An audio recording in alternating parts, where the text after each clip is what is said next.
என்னங்க நம்மலாம் சொல்லிட்டு இருக்கோம், நான் ஸ்கூல் படிக்கும்போது சந்தோஷமா இருந்தேன், காலேஜ் படிக்கும்போது சந்தோஷமா இருந்தேன், பேச்சுலர் லைஃப்ல சந்தோஷமா இருந்தேன். ஸோ அதெல்லாம் இல்லைங்க சந்தோஷம். நம்ம கல்யாணம் ஆகி நமக்கு ஒரு குழந்தை பிறந்த பிறகு நிறைய பொறுப்புகளோடைய நிறைய கடமைகளோட நமக்கு பிறந்த குழந்தை கூட சந்தோஷமா இருக்குன்னு தெரியுமா? அதுதாங்க உண்மையாவே சந்தோஷம்.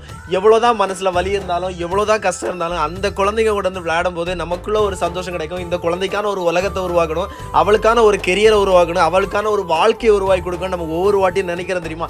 அதுதாங்க மிகப்பெரிய சந்தோஷம்னு நினைக்கிறேன். எல்லா விதத்துலையும் சந்தோஷம் இருக்குது, ஆனால் இந்த சந்தோஷம் தாங்க உண்மையிலே மிகப்பெரிய ஒரு பொறுப்பை கொடுக்கும். எவ்வளோதான் கஷ்டங்கள் நஷ்டங்கள் என்னதான் இருந்தாலும் அந்த பொண்ணு கூட இருக்கிற அந்த ஒரு 10 நிமிஷமாக இருக்கட்டும், அந்த 10 வருஷங்களாக இருக்கட்டும், நமக்கு கிடைக்கிற அந்த ஒரு ஆனந்தம் அளப்பெரியதுன்னு நினைக்கிறேன். அவ்வளோ பெரிய சந்தோஷத்தை கொடுக்கும், மிகப்பெரிய பொறுப்பை கொடுத்துச்சு. உண்மையாகவே லைஃப்பில் நம்ம என்னதான் சந்தோஷமாக இருந்தாலும் இனி இவங்களுக்காக நம்ம வாழணும், இவங்களுக்காக ஒரு உலகத்தை கிரியேட் பண்ண நினைக்கிறேன் தெரியுமா? அதுதான் ஒரு அப்பாவாக மிகப்பெரிய ஒரு சந்தோஷம்னு நினைக்கிறேன்.